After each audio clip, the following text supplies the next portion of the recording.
안녕하세요. 김건우입니다. 이번 영상에서는 로지스틱 회계를 사용해서 붓꽃의 분류를 수행해 보겠습니다.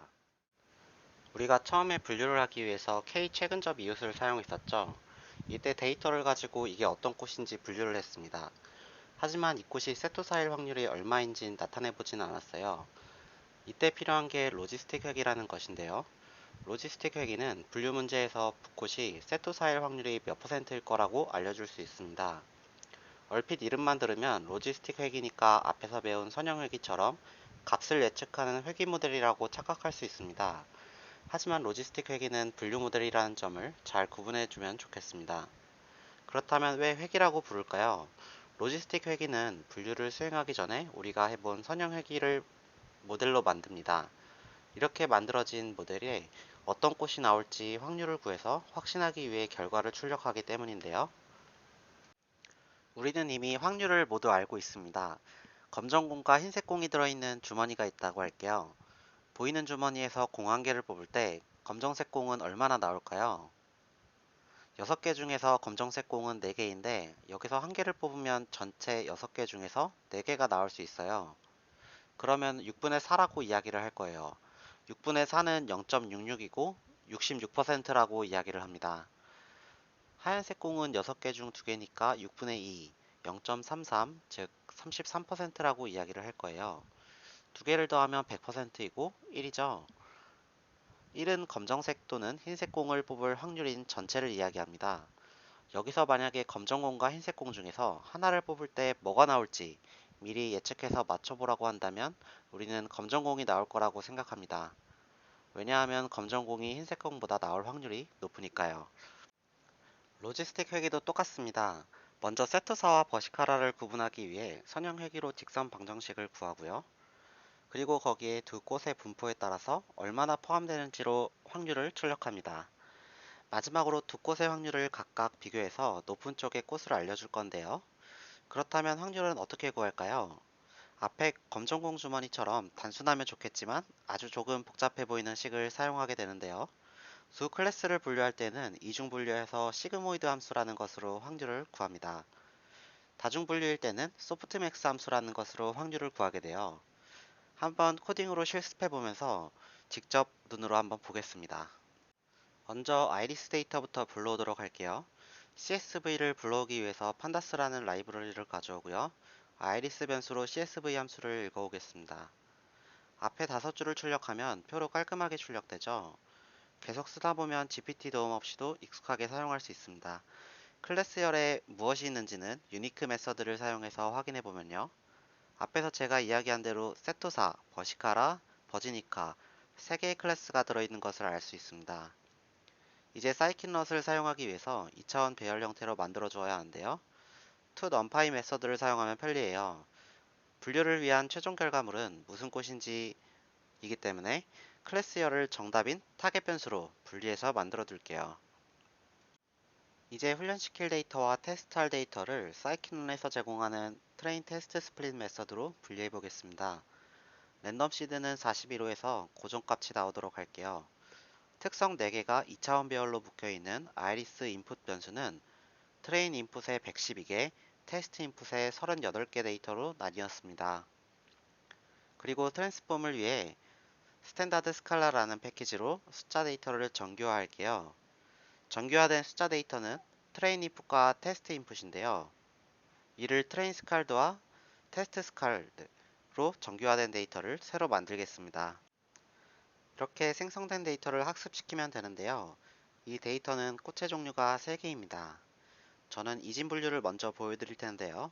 이를 위해서 추가적으로 세토사와 버시카라 두 종의 꽃만 가지고 훈련시키기 위해서 추가적으로 데이터를 따로 만들었어요. 여기서 사용된 코드를 잠깐 보고 가겠습니다.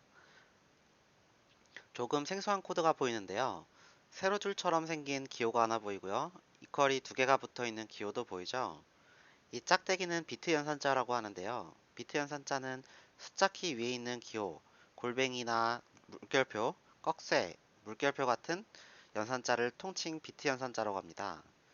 비트 연산자, 논리 연산자 같은 기호는 어렵게 느껴지면 그냥 지나가도 좋습니다.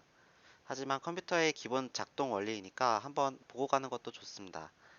이 비트 연산자라는 것은 우리가 쓰는 10진수를 2진수로 바꿔서 계산하기 위해 사용하는 기호예요. 짝대기처럼 생긴 기호는 5할 연산자와 같이 적어도 하나 이상입니다. 이퀄 두 개는 비교 연산자인데요. 양옆이 일치하는지 확인하라는 기호입니다. 대충 전체 샘플에서 세토사와 버시카라만 추출하기 위해 저런 코드가 나왔다는 게 조금 이해를 하셨으면 좋겠고요. 정교화를 하고 로지스틱 회귀 알고리즘을 이용해서 학습을 시키게 되면 첫 번째로 데이터에 대해서 선형 회귀 모델을 먼저 구하게 될 겁니다. 형태는 위의 수식처럼 나오게 되는데요. 여기서 구한 z는 무엇일까요? 선형 회귀처럼 꽃잎 너비와 같은 값일까요? z는 확률값도 아니고요. 단순히 각각의 특성이 방현된 경계를 가르는 공간입니다. 그러니까 경계선 같은 느낌인데요. 이 z를 그래서 이진 분류에서는 결정 경계라고 정의를 하게 됩니다. 이제 데이터를 넣고 로지스틱 회귀 알고리즘에 넣고 돌리기만 하면 모델이 구해질 텐데요.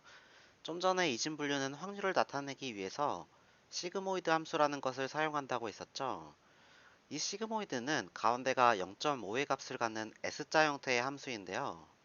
선형 회귀로 Z에 대해 나타낸 모델은 너무 범위가 광범위하기 때문에 분류에 적합하지가 않습니다. 따라서 이 시그모이드 함수를 통과시켜서 0에서 1 사이의 값으로 표기하기 위해 거치는 과정 중 하나일 뿐입니다.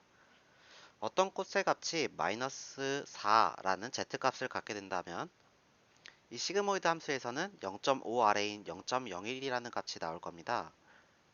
이 세토사를 구하고 싶다면 세토사일 확률이 0.01, 즉 1%라는 뜻인데요. 따라서 우리는 이 꽃이 99%의 확률로 버시카라라고 해석을 할 수가 있습니다. 실제로 그런지 코딩으로 한번 확인해 보겠습니다. 총 100개의 샘플 중에 74개가 훈련 세트로 들어가는데요. 이 사이킨런의 로지스틱 리그레션이라는 패키지로 로지스틱 모델을 만들어 보겠습니다. 저는 모델 이름을 LR로 정의할게요. 이 PT 메서드로 훈련을 시키고요. 처음 5개 샘플에 대해서 예측한 분류 결과를 확인해 보면 세토사, 버시카라, 세토사 순으로 나왔습니다. 직접 눈으로도 한번 확인을 해 보겠습니다. 이 세토사일 확률은 프레딕트 프로바 메서드로 출력이 가능한데요. 결과를 보면 한 값에 대해 두 개의 값이 나왔죠. 앞의 값이 우리가 원하는 클래스의 확률입니다. 이를 클래스 메서드로 확인이 가능한데요. 알파벳 순으로 정렬을 하기 때문에 앞에 클래스일 확률이 나왔다고 보면 됩니다. 첫 번째 샘플만 보면요. 세토사일 확률이 98%라고 할 수가 있겠죠. 먼저 데이터에 대해서 생성된 선형 회귀 모델은 앞선 영상에서처럼 똑같이 확인하면 되는데요. 이 개수를 보면 선형회귀 방정식이 나왔다는 것을 확인할 수가 있습니다. 이 선형회귀 방정식에 첫 번째 샘플 특성값을 넣으면 z값이 어떻게 나올까요? 디시전 펑션이라는 메서드로 확인이 가능한데요. 나온 값을 보니까 음수가 나왔습니다. 이 z라는 결정 경계 밑에 있다는 뜻이겠죠. 이 z값을 다시 시그모이드에 넣어서 나온 값을 확인해 보면 0.013이라는 값이 나왔어요. 이 값을 처음에 나왔던 확률과 비교를 해보면 우리가 계산한 대로 똑같이 세토사가 아닐 확률이 그대로 나왔다는 것을 알 수가 있습니다. 복잡해 보였던 확률이 손쉽게 직접 구할 수 있다니 조금은 신기한가요? 두 개를 분류하는 이진 분류도 해봤는데 이번에는 클래스가 3개 이상인 다중회귀도 할 수 있을 것 같아요. 그런데 똑같이 점전의 이진 분류처럼 하려니 문제가 있는데요. 이 시그모이드는 결정 경계의 z값이 음수냐 양수냐에 따라서 0.5 아래 또는 위로 나왔으니까 쉬웠는데 3개의 꽃을 한 번에 분류하는 모델을 만들려니까 너무 애매합니다. 0에서 1 사이의 값을 3개 넘게 쪼갤 수도 없고 말이죠. 이 시그모이드 말고 그렇다면 다른 활성 함수를 사용하는 것은 어떨까요? 소프트맥스 함수라는 게 있습니다. 첫 번째로 다중분류를 위해서 선형회귀 모델을 학습하는 것은 이진분류와 동일한데요. 다만 이진분류는 결정 경계를 하나만 학습했다면 다중분류에서는 분류할 클래스 개수만큼 학습하게 됩니다. 밑에 사진처럼 파랑, 주황, 초록색 평면을 각각 구하는 겁니다. 이렇게 학습한 3개의 평면이 분류를 위해서 학습한 선형회귀 방정식이 됩니다. 파란 네모는 S1에 가깝죠? 그러면 소프트맥스 함수에서 S1에서 확률이 제일 높게 나올 겁니다. 그러면 파란 네모는 0이라고 분류를 하게 되겠죠. 코드로 또 한번 구현을 해보면서 우리가 이해한 게 맞는지 한번 확인해 볼게요. 이번에 학습한 모델은 MLR이라는 변수명으로 한번 만들어 보겠습니다. 괄호 안에 하이퍼 파라미터가 두 개 있어요. 저번 시간에 하이퍼 파라미터라는 것은 학습 전에 사람이 지정해줘야 하는 입력 값이라고 이야기를 했습니다. 주로 최적화에 많이 사용되는 용어예요. 이 C라는 변수는 규제를 얼마나 할지를 정해주는 요소인데요. 여기에 사용되는 규제는 선형회계에서 잠깐 다뤘던 리치 회계입니다. 이 규제에 대해 잠깐 이야기를 하자면 규제가 클수록 학습을 대충해서 일반적인 형태로 변하게 되는데요. 우리가 모델에서는 선에 가까워질 거예요. 반대로 규제가 약하면 우리가 준 데이터만 너무 보기 때문에 엄청 정확해집니다. 이 정확하면 좋을 것 같지만 과대 과소적합을 우리는 항상 생각해야 하는데요. 과적합되면 새로운 데이터를 주면 틀린 답만 주게 되니까 항상 과대 과소적합은 피해야 합니다. 뭐든 적당히 밸런스가 중요하겠죠. 맥스 이터라는 것은 얼마나 반복해서 학습할지를 결정하는 변수인데요. 저는 1000이라고 입력했으니까 우리가 준 데이터를 가지고 1000번을 반복해서 보고 제일 좋은 결과를 주겠다는 이야기입니다. 참고로 기본값은 100인데요. 앞선 이진 분류에서는 지정하지 않았기 때문에 100번만 반복 학습을 했을 겁니다. 다시 돌아와서 피트 메서드로 동일하게 학습을 시키고요. 스코어 메서드로 학습률을 보게 되면 높은 숫자가 나왔죠. 사실 이는 테스트 세트에서 너무 높은 점수가 나와 과소적합이라고 볼 수가 있는데요. 이제 여기는 데이터가 부족해서 나오는 현상입니다. 앞에 5개 샘플을 보면 버시카라 세토사, 버지니카, 그리고 버시카라 버시카라로 분류를 했습니다. 다중 분류를 어떻게 했는지 또 한번 눈으로 뜯어보겠습니다. 이제 이진 분류와 동일하게 보면 되는데요. 제일 앞에 샘플을 왜 버시카라로 모델이 분류했는지 확인을 해볼게요. 클래스에서 버시카라가 두 번째죠. 그렇다면 확률은 두 번째가 가장 높아야 할 텐데요. 0.98로 가장 높은 것을 확인이 가능합니다. 이제 각각의 Z에 대한 개수를 보면요. 형태가 3x4의 형태로 개수가 출력된 것을 볼 수가 있죠. 이것은 3개의 선형 방정식, 즉 각각의 클래스 3개에 대해서 개수가 나온 거고요. 4개의 특성을 반영했다는 뜻입니다. 이렇게 구한 선형 방정식에 특성값을 넣으면 Z값이 구해지는데요. 그리고 구한 Z값을 소프트맥스 함수에 넣어 볼게요. 이제 처음에 구한 확률과 비교를 해보면 정확히 일치하는 것을 볼 수가 있죠. 다중회계도 복잡해 보이지만 수식을 만들고 거기에 숫자만 넣으면 확률로 출력되는 겁니다. 하나씩 눈으로 보면은 정말 간단하죠. 오늘 제가 준비한 내용은 여기까지인데요. 한번 정리를 해보면 로지스틱 회계는 결국 선형 회계 모델을 구하고 이 모델은 결정 연계를 나타내는 거였습니다. 이 값을 z값이라고 했고요. 그리고 활성함수에 z를 넣어서 클래스가 속할 확률로 분류를 수행했습니다.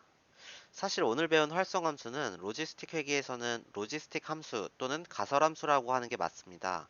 하지만 우리가 딥러닝에 들어가게 되면은 이 시그모이드나 소프트맥스 같은 함수가 또 등장하게 되고 지겹도록 보게 됩니다.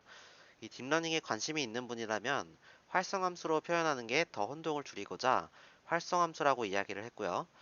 그리고 마지막에 다중분류를 위한 로지스틱 회기는 다루지는 않겠지만 SVM이라는 서포트 벡터 머신과 시각화하면 매우 유사합니다. 차이라면은 로지스틱은 선형 회기를 기반으로 하고 확률을 수치로 구할 수가 있어요. 다만 서포트 벡터 머신은 기하학적인 벡터 공간을 학습하고 커널이라는 것을 이용해 분류합니다. 때문에 확률은 구할 수가 없지만 대부분의 상황에서 서포트 벡터 머신이 더 정확합니다. 오늘 영상은 여기까지이고요. 다음 시간에는 확률 경사하강 알고리즘을 한번 공부해 보겠습니다. 감사합니다.